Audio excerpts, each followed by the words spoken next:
Hello दोस्तों, मैं Rahul Hindi classes में आप सभी का स्वागत करता हूं। आज हम पढ़ने वाले हैं कक्षा 10th का वाराणसी पाठ को, जो परीक्षा की दृष्टि से बहुत ही महत्वपूर्ण है, जिसका पहला नंबर है वन। वाराणसी सुविख्याता प्राचीना नगरी। वाराणसी बहुत ही प्रसिद्ध प्राचीन नगरी है। यम यम का मतलब यहाँ। विमल सलिल तरंगाया, स्वच्छ जल की तरंगों से युक्त। गंगाया, गंगा कूले किनारे स्थिता।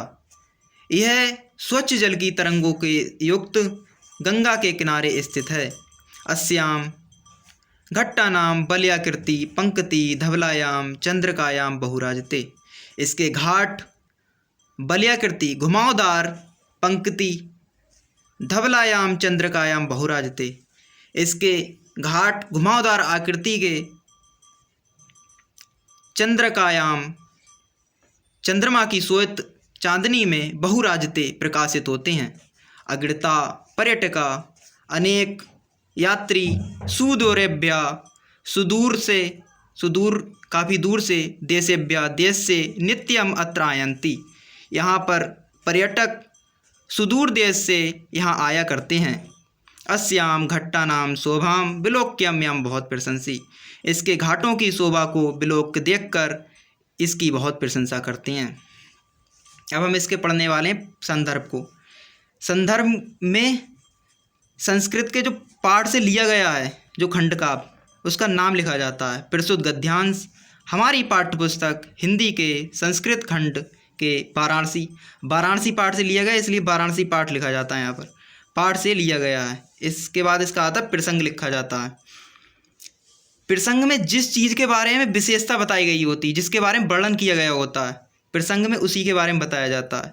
इस प्रसंग में वाराणसी की ऐतिहासिकता, क्या इसकी प्राचीन विशेषताएं हैं तथा स्थिति की वो देखने में कैसी लगती है वाराणसी नगरी के बारे में बताया गया है। अब इसका अनुवाद। वाराणसी बहुत प्रसिद्ध प्राचीन नगरी है। यह स्वच्छ जल की तरंगों से युक्त विमल सलिल तरंगाया, इसका मतलब है स्वच्छ जल की तरंगों से युक्त गंगा के किनारे स्थित है। यानी कि जो वाराणसी नगरी है वो स्वच्छ जल की तरंगों से युक्त गंगा के किनारे स्थित है। इसके घाटों की घुमावदार पंक्ति, इसकी गंगा के जो वाराणसी में जो घाट हैं गंगा के, वो घुमावदार आकृति के हैं। जब उस पर श्वेत चांदनी पड़ती है तो बहुत सुंदर दिखाई देते हैं, इसीलिए कहा गया कि इसके घाटों की घुमावदार पंक्ति श्वेत चांदनी में बहुत सुंदर लगती है।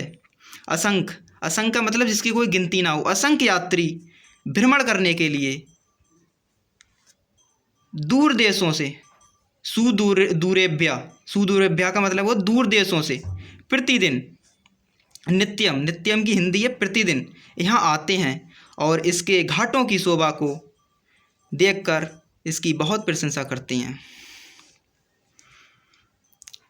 अगर हमारी वीडियो अच्छी लगी तो वीडियो को लाइक, चैनल को सब्सक्राइब करें।